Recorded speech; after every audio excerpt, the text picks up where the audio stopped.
নমস্কার দর্শক বন্ধু, আমি দশভুজা ব্লগস আরও একটা গুরুত্বপূর্ণ ভিডিও উপস্থাপন করতে চলেছি। আশা করছি তোমরা প্রত্যেকে ভালো আছো, সুখে আছো। তোমাদের সুখ শান্তি সমৃদ্ধি কামনা করে আমি আমার ব্লগটা শুরু করছি। আজ বলবো জয় মঙ্গলবার বা জয় মঙ্গলবারের ব্রত। এই ব্রত সাধারণত বাংলার জ্যৈষ্ঠ মাসের প্রতি মঙ্গলবার পালন করতে হয়। জয় মঙ্গলবার কবে কবে পালন করবে, 2026 সালে কবে কবে পড়েছে এই জয় মঙ্গলবারের ব্রত, এবং এই ব্রতে জয় মঙ্গলবার ব্রতেতে কি কি নিয়ম, কি খেতে হয়, এবং অবশ্যই সবার শেষে জয় মঙ্গলবারের ব্রত কথাটা একবার পড়তেই হয়।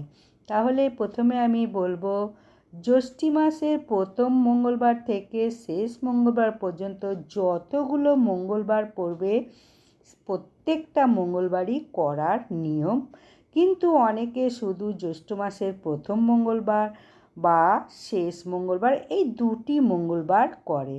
যাই হোক, এখন প্রতি মঙ্গলবারই এই ব্রত করার কথা বলা হয়েছে।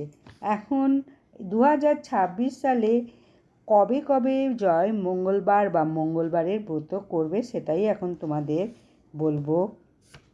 এবারে 19শে মে চৌঠা জ্যৈষ্ঠ মঙ্গলবার প্রথম মঙ্গলবার, এবং 26শে মে 11ই জ্যৈষ্ঠ দ্বিতীয় মঙ্গলবার, 2রা জুন 18ই জ্যৈষ্ঠ তৃতীয় মঙ্গলবার, এবং 9ই জুন 25শে জ্যৈষ্ঠ চতুর্থ মঙ্গলবার। এবারে এই চারটেই মঙ্গলবার পড়েছে জয় মঙ্গলবারের ব্রততে। যাই হোক, এই জয় মঙ্গলবারের ব্রতের প্রথমে নিয়মটা বলবো। নিয়ম হচ্ছে একটা খিলি তৈরি করতে হবে। অনেকে দুটো করে, অনেকে একটা করে।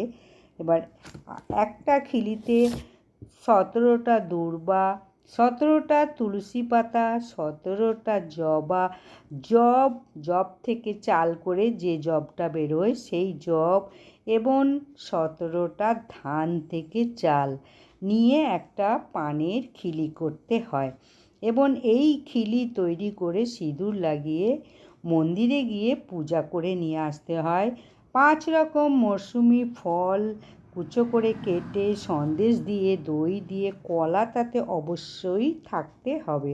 এইগুলো দিয়ে মন্দিরে গিয়ে দক্ষিণা দিয়ে পুজো পাঠ করে অবশ্যই বাড়িতে এসে ওইটা কলার মধ্যে ওই সমস্ত জিনিসটা খিলিতে যা যা থাকলো, ওই খিলি বলা হয় ওটাকে, ওই খিলিতে যা যা থাকলো 17টা দুব্বাটা জলে দিয়ে দিতে হবে, এবং তুলসী পাতা 17টা, জবের চাল 17টা, ধানের চাল 17টা, এই কটা কলার মধ্যে নিয়ে দইয়ের ছিটা দিয়ে খেতে হবে।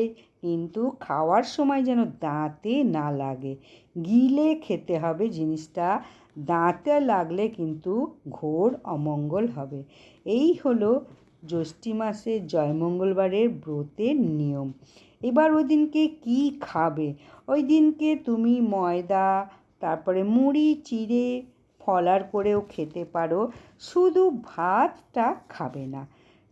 এইগুলো সমস্ত নিরামিষ খাবে। লুচি, পরোটা, মুড়ি চিড়ে, দই, কলা, আম এসব দিয়ে ফলার করেও খেতে পারো, লুচি পরোটাও খেতে পারো। এইগুলো খাওয়ার পর প্রথমে খিলিটা খেলে, খাওয়ার পরে অবশ্যই জয় মঙ্গলবারের ব্রত কথাটা শুনবে। শুনে তারপরে বাকি তোমার যা খাওয়ার সারা দিন তুমি খেতে পারবে, খাওয়ার কোনো নিষেধ নেই। ওইগুলো খেতে হবে, নিরামিষ অবশ্যই আহার করতে হবে। আর বলবো, যত তাড়াতাড়ি পূজা দিয়ে আসতে পারবে তত তাড়াতাড়ি তুমি উপবাস ভঙ্গ করতে পারবে। তাহলে ব্রহ্ম মুহূর্তে উঠে অবশ্যই স্নান সেরে শুদ্ধ বস্ত্র পরে তাড়াতাড়ি জোগাড় করে মন্দিরে গিয়ে একটু জয় মা মঙ্গল চণ্ডীর একটু পূজা দিয়ে এসো। ব্যাস, তারপরে পূজা দিয়ে এসে ওখানে মন্দিরে পুরোহিত অবশ্যই পুষ্পাঞ্জলিও দেবে। পুষ্পাঞ্জলি দিয়ে এসে যদি মন্দিরে ব্রতকথা পড়া হয় ব্রতকথা অবশ্যই শুনবে, যদি মন্দিরে না হয় বাড়িতে একটা বই থাকলে বই থেকেও পড়তে পারো, বা মোবাইল চালিয়েও ব্রতকথাটা অবশ্যই শুনতে হবে খিলিটা গ্রহণ করার পর।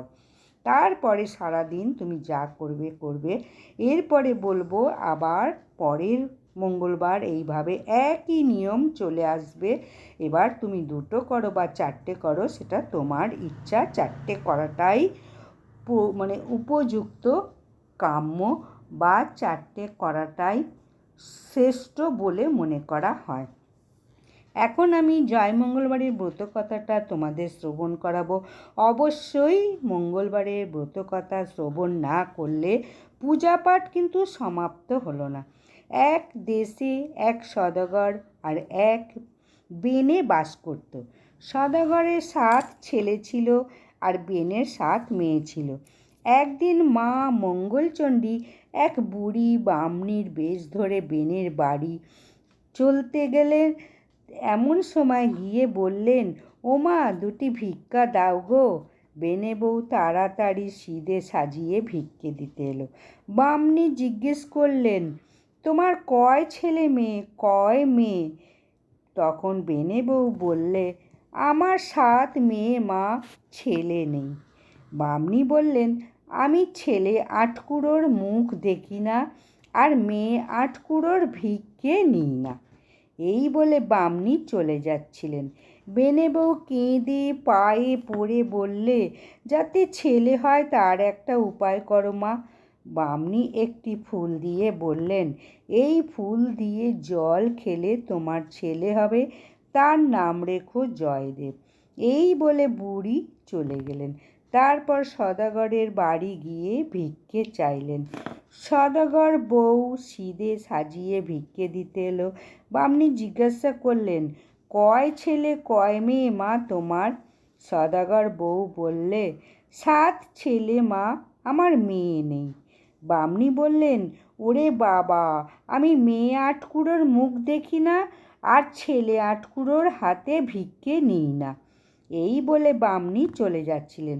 তখন তাড়াতাড়ি সদাগর বউ সিধে মাটিতে রেখে ছুটে গিয়ে বামনির পা দুটো জড়িয়ে ধরে কেঁদে বললে, মা আমায় উপায় করো, আমি বড় দুঃখী, আমার যাতে একটি মেয়ে হয় তাই করো মা। তখন বামনি বললেন, তুমি এই ফুলটা ধুয়ে জল খেও, তাহলেই তোমার একটি মেয়ে হবে। সেই মেয়েটির নাম জয়াবতী রেখো। এই বলে ফুলটি দিয়ে চলে গেলেন। ওদিকে দুজনেই পোয়াতি হলো, দুজনেরই ছেলে মেয়ে হলো। তারা জয়দেব জয়াবতী নাম রাখলে। জয়াবতী ফুল তোলে, মা মঙ্গলচণ্ডীর পূজা করে। জয়দেব হেসে খেলে বেড়ায়। জয়দেবের পায়রা একদিন উড়তে উড়তে জয়াবতীদের বাড়ির দিকে গেল। তাই দেখে জয়দেব তার পিছন পিছন ছুটতে ছুটতে গেল। জয়াবতীদের বাড়ির কাছে এসে দেখে যে জয়াবতী কয়েকটি ছোট ছোট মেয়েদের নিয়ে বাগানে এক গাছতলায় মাটির বালি নৈবেদ্য সাজিয়ে ফুল দিয়ে সব পূজা করছে, আর তার পায়রাটা জয়াবতীর কোলের উপর বসে আছে। জয়দেব দৌড়ে গিয়ে জয়াবতীকে বললে, দাও আমার পায়রা দাও, কেন তুমি একে ধরেছ? জয়াবতী হালকা মুখী হয়ে জয়দেবকে বললে, আমি তো তোমার পায়রা ধরিনি, ও উড়ে এসে আপনি বসেছে, আর আমি এ পায়রা দেব না। জয়দেবের রাগ হয়ে গেল। সে বললে, পায়রা না দিলে এসব দূর করে ফেলে দেবো। জয়াবতী বলে, সে কি, এ যে আমরা জয়মঙ্গলবারের ব্রত করছি। জয়দেব বললে, তাই বুঝি, ধুলো দিয়ে এ ব্রত করলে কি হয়? জয়াবতী বললে, এ যে ব্রত করে তার কখনো দুঃখ থাকে না, জলে ডোবে না, আগুনে পোড়ে না, খাঁড়ায় কাটে না, হারালে পায়, মরে গেলে বেঁচে ওঠে। জয়দেব শুনে একটু হাসলে।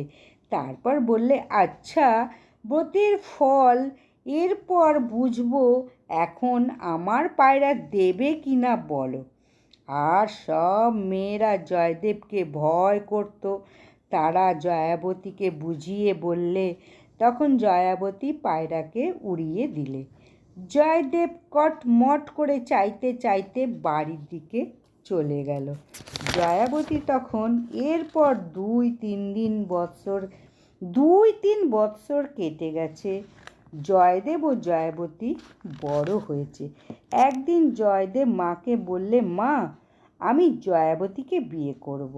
মা মঙ্গলচণ্ডী সদাগরকে স্বপ্নে বললেন, তুই ওই বেনেদের ছেলের সঙ্গে তোর মেয়ের বিয়ে দে, নইলে তোর মেয়ে মরে যাবে।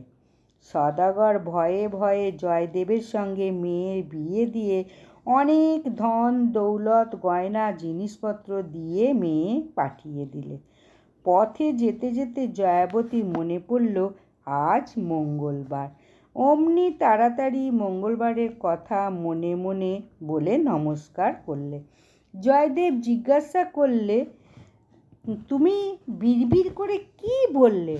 জয়াবতী বললে, আজ মঙ্গলচণ্ডীর পুজো কি না, তাই মনে মনে পুজো করে নমস্কার করলুম। জয়দেব জিজ্ঞাসা করলে, ও পুজো করলে কি হয়? জয়াবতী বললে, কেন মনে নেই? একবার বলেছিলুম যে জলে ডোবে না, আগুনে পোড়ে না, খাঁড়ায় কাটে না, হারালে পায়, মরে গেলে বেঁচে ওঠে। খানিক দূরে গিয়ে জয়দেব বললে, দেখো, এখানে বড় চোরের ভয়, তুমি গয়নাগাটি সব খুলে ফেলো। এই বলে গয়নাগাটি সব খুলে নিয়ে একটা পুটলি করে কাছের একটা নদীতে ফেলে দিলে। দিতেই একটা বোয়াল মাছ সেই পুটলি গিলে খেলে। বর কনে আসতেই পাড়ার সবাই বরণ করে তুললে। মেয়েকে দেখে বললে, মা গো, মেয়েকে গয়নাগাটি কিছুই দেয়নি? তারপর বউ ভাতের সময় সেই রাঘব বোয়াল মাছ ধরা পড়ল। মাছ কেউ কুটতে পারলে না। শেষকালে জয়দেব বললে, জয়াবতী মাছ কুটবে। সকলে হেসে উঠল। জয়াবতী মা মঙ্গলচণ্ডীকে স্মরণ করে মাছ কুটতে গেল। যেমন বঁটি মাছের গায়ে ঠেকালে, অমনি মাছ কেটে খান খান হয়ে গেল, আর সেই গয়নার পুটলি তার কোলে এসে পড়ল। জয়াবতী সেই পুটলি নিয়ে ঘরে গিয়ে হাত পা ধুয়ে তার সেই হিরে মুক্তোর গয়না পরে এসে মাছ কুটতে বসলো। তাই না দেখে সবাই অবাক হয়ে গেল। জয়দেব মুখ টিপে হাসতে লাগলো। সবাই বললে, এত রান্না রাঁধবে কে? জয়দেব বললে, জয়াবতী রাঁধবে।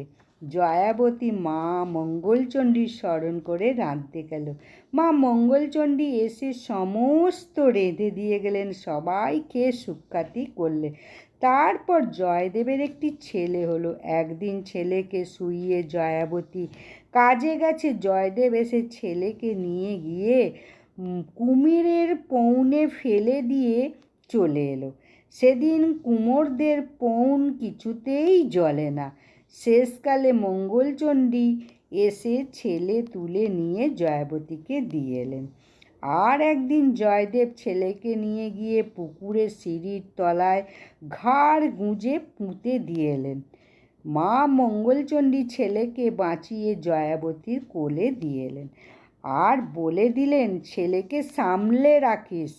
তারপর আর একদিন জয়দেব ছেলেকে একখানা কাঠারি দিয়ে কাটছিল। এমন সময় জয়াবতী এসে পড়ল। জয়াবতী এসে বললে, তোমার এততেও বিশ্বাস হলো না? তখন জয়দেব বললে, হ্যাঁ, এইবার আমার বিশ্বাস হয়েছে। তারপর জয়াবতীর আরও ছেলে মেয়ে হলো। শ্বশুর শাশুড়ি নাতি নাতনির মুখ দেখে স্বর্গে গেল। জয়দেব জয়াবতী খুব সুখে স্বচ্ছন্দে ঘরকন্না করতে লাগলো। ছেলে মেয়েদের সেই ব্রতের কথা বলে দিয়ে প্রচার করতে বলে দিল। তারপর স্বর্গ থেকে পুষ্পক রথ এলো। জয়দেব জয়াবতী দুজনে চড়ে স্বর্গে চলে গেল। সেই অবধি জয় মঙ্গলবারের ব্রত কথা পৃথিবীতে প্রচার হলো। তাহলে এইভাবেই জয় মঙ্গলবারের ব্রত কথা আমাদের পৃথিবীতে প্রচার হলো। তাহলে জয় মঙ্গলবারের ব্রত করলে কি কি হয় সেটা তো তোমাদের বলেই দিলাম। যে এই ব্রত করে তার কখনো দুঃখ থাকে না, জলে ডোবে না, আগুনে পোড়ে না, খাড়ায় কাটে না, হারালে পায়, মরে গেলে বেঁচে ওঠে। তাহলে এই ব্রত প্রত্যেকে করো, ভালো করে সুন্দর করে করো। যাই হোক, ভিডিওটা যদি ভালো লাগে অবশ্যই লাইক, সাবস্ক্রাইব, শেয়ার করে দাও। নমস্কার, বিদায়।